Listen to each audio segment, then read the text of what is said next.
I now come to Diana Johnson, urgent question.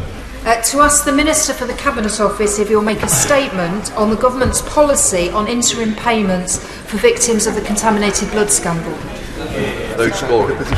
Minister. Mr. Speaker, I thank the Right Honourable Lady for her question. I note that she does not appear to be seeking the full debate that I recently wrote to her in support of, and I would commend my recent letter to her, wherein I suggested that perhaps a full debate when the House resumes would be in order if the Leader of the House will agree. I frequently pay tribute to her, as she knows, and her long-standing work on this issue, and I ask her to accept from me, of course, that other people are also working hard on it, including my officials and officials from across Whitehall. She has been a resolute advocate for her constituent, and I believe her all-party parliamentary group. And I am seeking also to support the wider community of those people who have been affected by this appalling tragedy. The specific question that she raises today concerns, of course, the compensation framework study.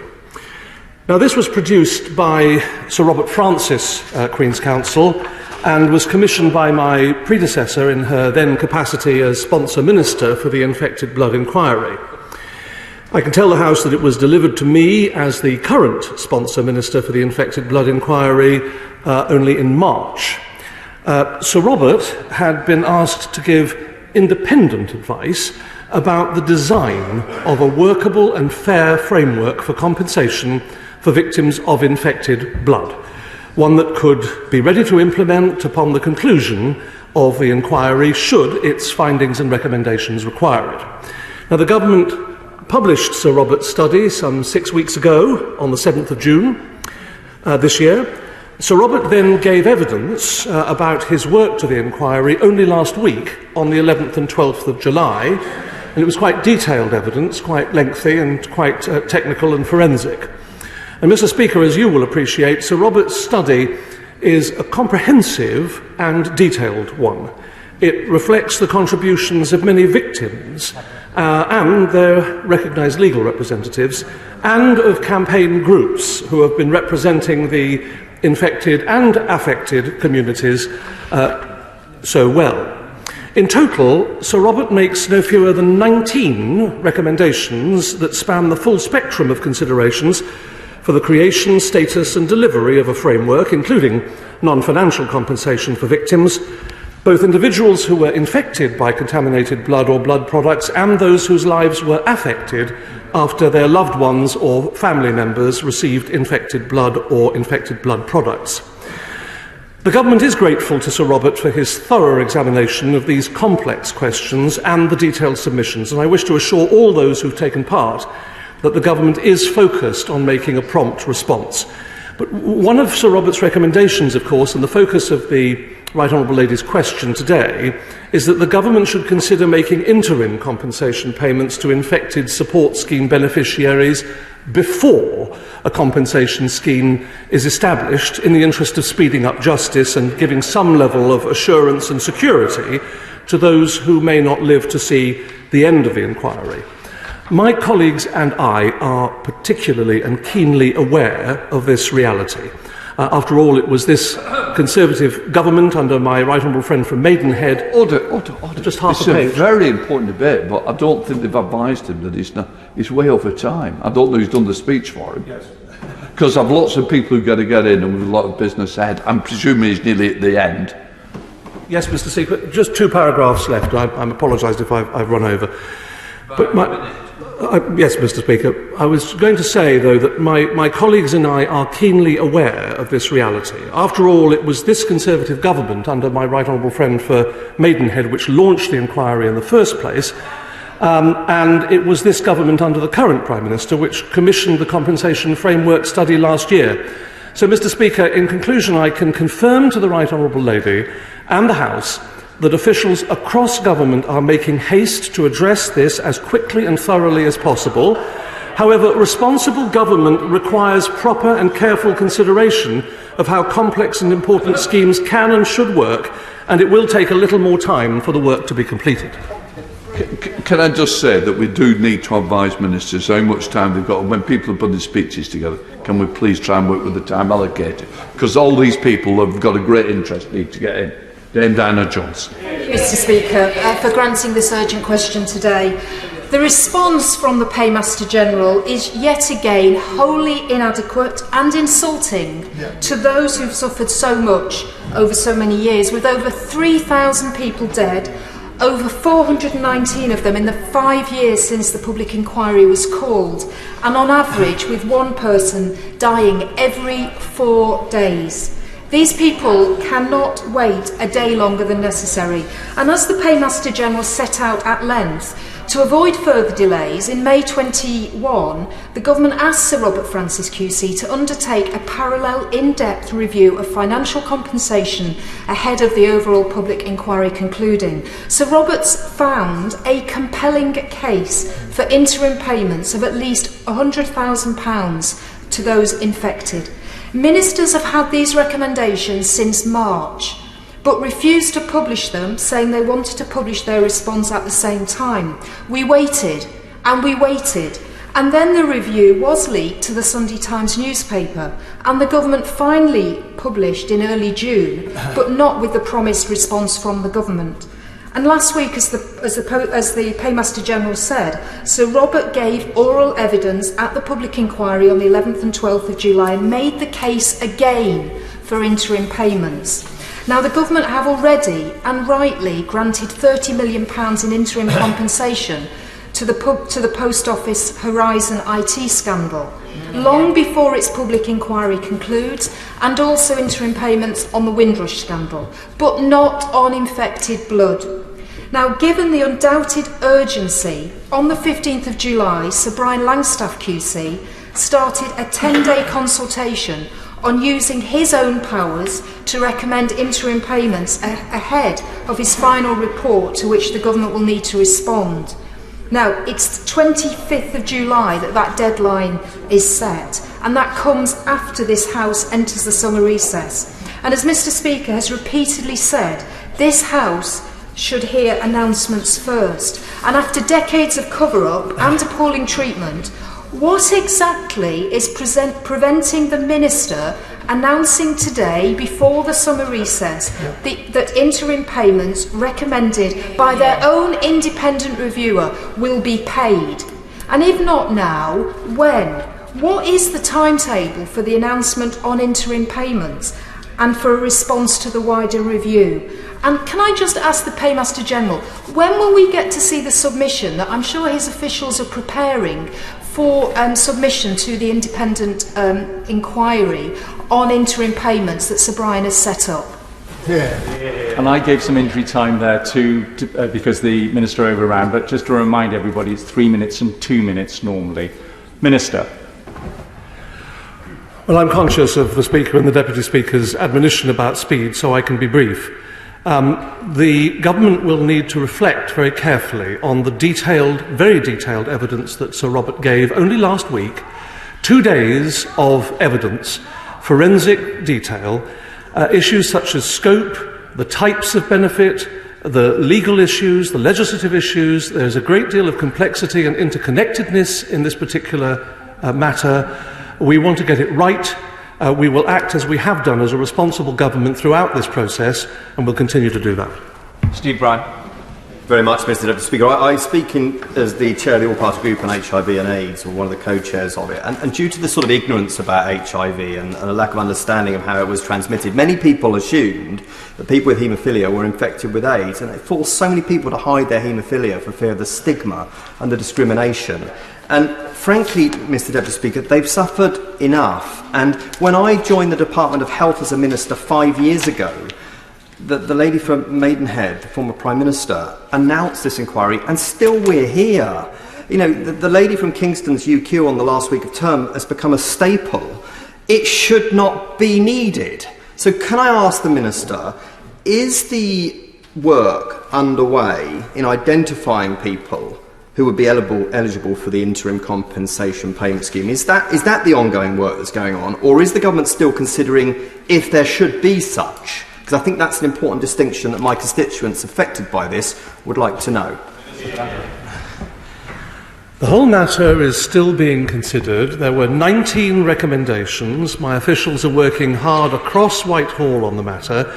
It's unfair and inaccurate to characterise this as having made no progress over the course of these years.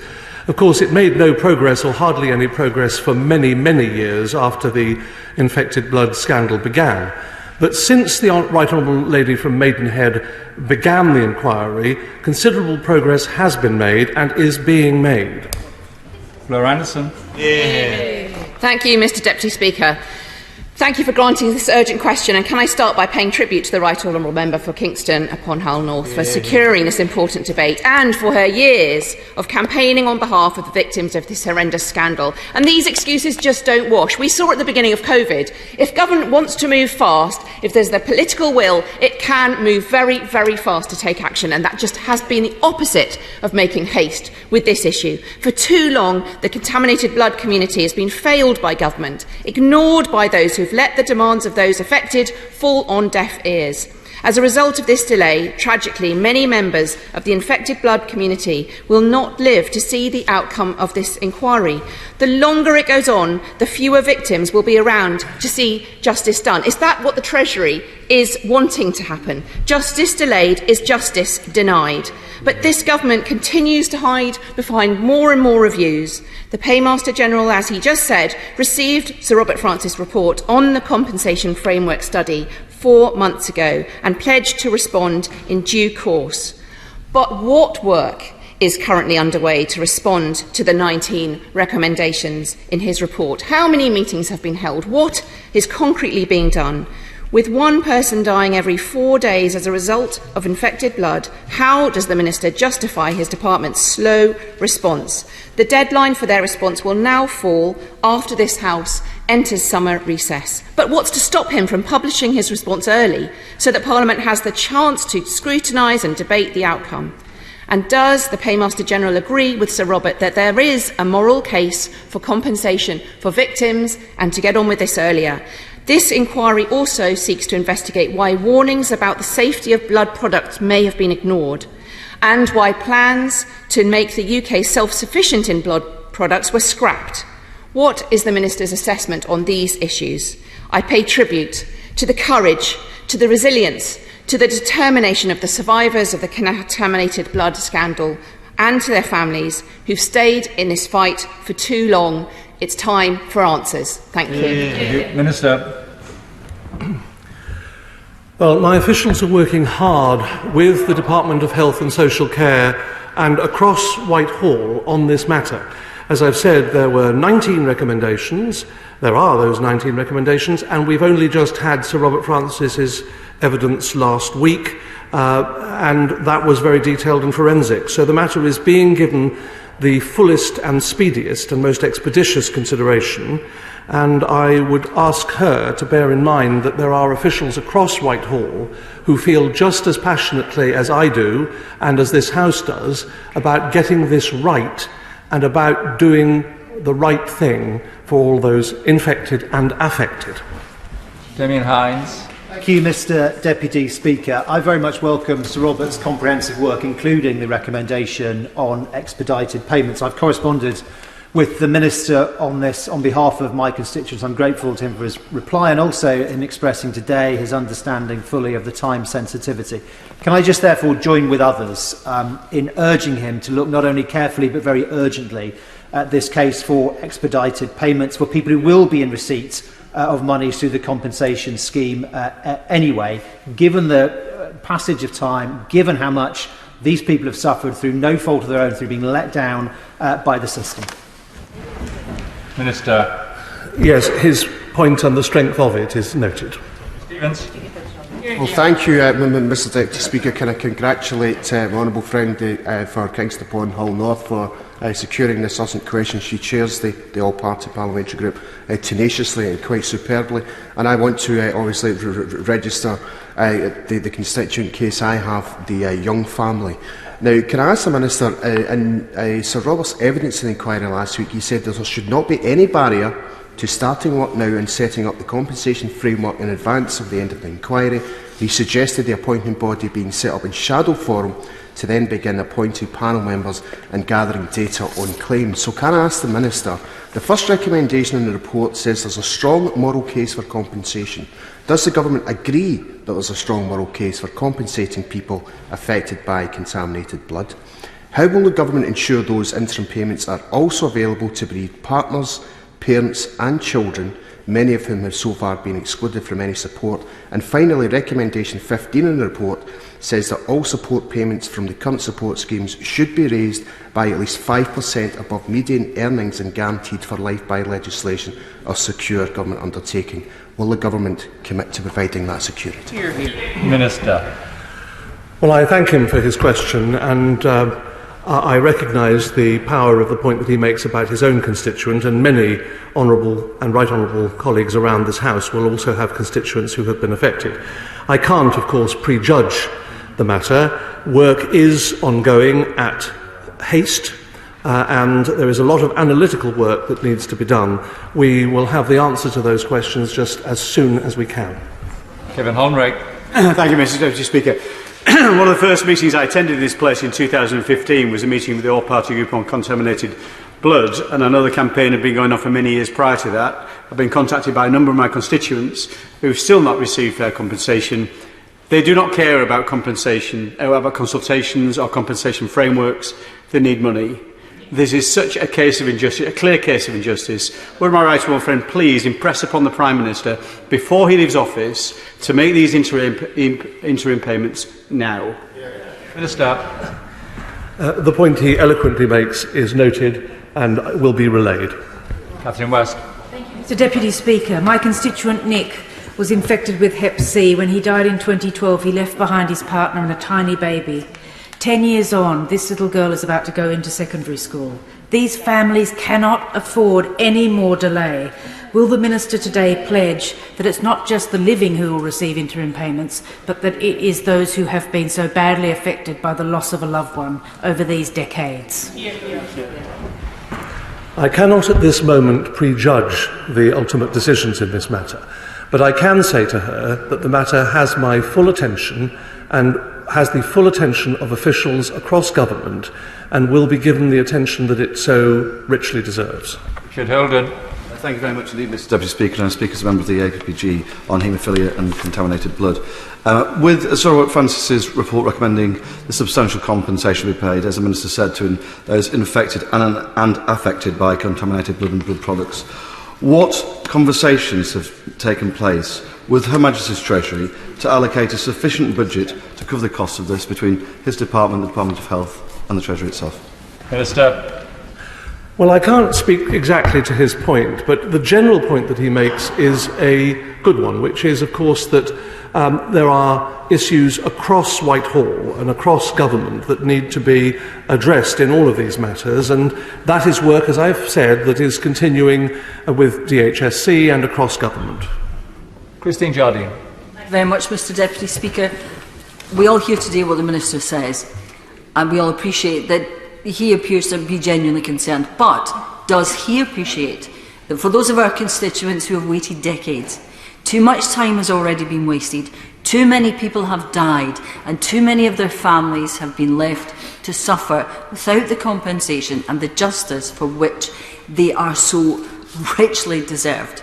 So can he please say something to reassure them today that they will get more than just more words? Minister. Well, I hope I can relay and have relayed to the House my feelings on the matter, which I'm sure are the same as feelings across this House. It is not a party political issue. It is one about which we all feel strongly, and we recognise the matter for what it is. Having said that, I know that she will understand that we have got to go through the requisite processes to make sure we get these things right, and that is what is happening. And this is not a question of dilatoriness. This isn't a question of sitting on one's hands.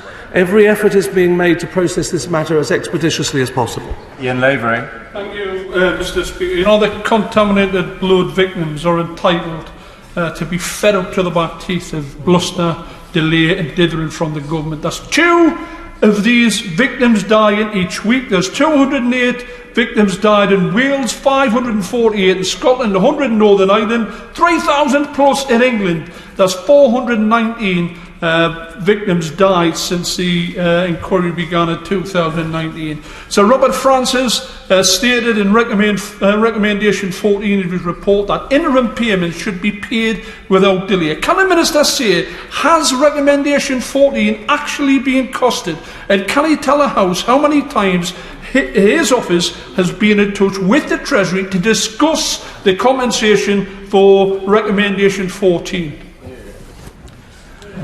What I can say, Mr. Speaker, is that I'm very conscious of the passage of time from when the infected blood issue began many years ago, decades ago, and the inquiry that was begun by my right honourable friend from Maidenhead in 2019. I'm conscious of the years that have elapsed, and I reiterate what I've said about moving as expeditiously as possible. Olga Van. Thank you very much indeed, Mr. Deputy Speaker. I want to speak on behalf of and ask a question on behalf of a lifelong friend of mine who was born a haemophiliac. Unfortunately, as a young boy, he ended up having factor VIII, which was contaminated. As a consequence, he's now a man in his 60s. He has, with the help and care of our health system, is still here. He has survived, but has had to have a liver transplant. That gentleman today has had to live a life where he was being put as, what way should I put it, has been somewhat living under shadow. Subsequent governments have failed up to now to do anything. I thank you for the movement that has been made up to now in relation to the report that's coming forward. I have concerns about the payments that are coming forward, and I know that, and I'm asking for payments to be made, interim payments to be made, urgently, because his friends have all passed away, and I feel that further delay means that we are just passing the ball further down the road. But in doing so, if payments are made, this is a UK-wide inquiry. I ask that it be paid as a UK-wide payment, not money that will go into the block grant of devolved institutions, which ultimately might not make its way to those who are directly affected. He makes his point with characteristic eloquence, and my heart goes out to his constituent in that particular appalling example. And in fact, that is one of many tragic examples in this matter. I also note what he says about the Northern Ireland aspect of this, and that matter will be given proper consideration. Mr. Deputy Speaker, the fact that interim payments have been recommended implies that there is an urgency in compensating these people. It's 5 years since the inquiry was set up, and over 400 people have died since that time. So what is it about the 19 recommendations that links them to the payment of interim payments? And why is it that the government have to wait to respond to those 19 recommendations and not, as the reports suggest, get on with the interim payments? Well, it's not like the government is waiting. The government is working. The government is working to produce results in the matter and is working across Whitehall to do so. There is no dilatoriness here. There is expedition on the part of my officials and officials across government, and the wish to get the matter right. Philippa Whitford. Thank you very much, Mr. Deputy Speaker. The Irish Government established their compensation tribunal over 25 years ago, yet the UK Government continues to leave victims facing death without even basic justice for the harm done to them and their families. I would remind the Paymaster General this urgent question is about interim payments. So will he commit to at least move forward with the key recommendation number 14 for interim payments now, rather than leaving victims and their families facing ongoing financial hardship? Minister. I cannot prejudge the matter at this stage for reasons I've already said. Wilson. Mr. Deputy Speaker, the Paymaster General will know that 419 people have already died, and 4 will die, it is estimated, or 1 will die every 4 days. So this is an urgent matter. And while I respect the points which he has made and believe that he does want to see this matter dealt with urgently, Sir Francis did report in March. The Department has been aware of the information and the detail, the forensic detail which he's referred to, and promised a response to that when it published the report. That has not happened. And to say that he has only given his evidence to the inquiry last week, I think is misleading the way in which this should be debated. Because the information has been known. Before he ever gave his evidence to the inquiry, the government had that information. So why can they not act on the compensation, the interim compensation payment, as Sir Brian Longstaff has said he would wish to be done, at least to deal with the immediate hardship issues which people are now facing? Well, I hope he will accept from me that the matter is complex. It is interconnected. It is interconnected, and I use that word advisedly, across government. That makes it particularly complex. It may be more complex than other comparable schemes. And what I would ask him and others to do is accept that everyone is working as fast as they can to achieve the right result in this matter. Thank you, Mr Deputy Speaker. I agree with my friend, the member for Kingston upon Hull North. The Paymaster General's response was inadequate, and I think this describing the people that we're talking about, our constituents, as tragic examples is not helpful. I have 3 constituents affected. One was infected with hepatitis C in the Royal Manchester Children's Hospital in the early 1980s. In January 2014, he found out he'd begun to develop cirrhosis of the liver. He's had to put his career on hold while he's having treatment and has had great stress and worry. It is only right that my constituents and the others we're hearing about affected by this scandal receive the financial help and support they deserve. How soon will the government implement Sir Robert's recommendations on offering substantial interim payments of no less than £100,000? How soon? Hear, hear. Minister. As soon as is reasonably possible. Navardell. Thank you very much, Mr Deputy Speaker. My constituent Linda Cannon lost her husband after he received a blood transfusion which infected him with hepatitis C. My constituent Vera Gaskin has stage 2 chronic cirrhosis of the liver, a serious and lifelong condition which she got through contaminated blood. I have sat with both of my constituents. I have listened to the impact on their lives. I have been raising this for 7.5 years, and we are about to have our 4th Prime Minister. 400 people have died since the inquiry started 5 years ago. Is it the government's strategy to wait for more people to die before they get justice? Because we can give people money right now, as has been recommended. Or is this government going to finally get its finger out and give justice to the people affected by contaminated blood? Minister. Well, I'm sorry, I think her question is unworthy. And it is completely wrong to characterise anyone as waiting for people to pass on. That doesn't do justice to the gravamen of the situation. It doesn't do justice to the officials working on the matter. And I reiterate what I've already said, which is that there are good people working hard to get the right result in this matter, and I hope she will reflect on that. Andy Slaughter. Thank you, Mr Deputy Speaker. Most of us here represent constituents who are victims of the contaminated blood scandal, and because they've waited for justice for so long, there's often quite a long gap between hearing from them, and you wonder, have they moved away? Have they just been exhausted by the process? Are they too ill? Or have they died? This is an extraordinarily cruel process, but it's also an unnecessary process. Interim payments are a common feature of personal injury litigation. We know exactly what they are. They do not, by definition, prejudice the outcome of any inquiry. So just answer that one question, if the Minister would. What prejudice is there to the government in making interim payments now? It isn't a matter of prejudice. The government has a responsibility to work to these operations of these systems effectively and correctly, and has to make decisions based on the complexity and interconnectedness of all of these issues.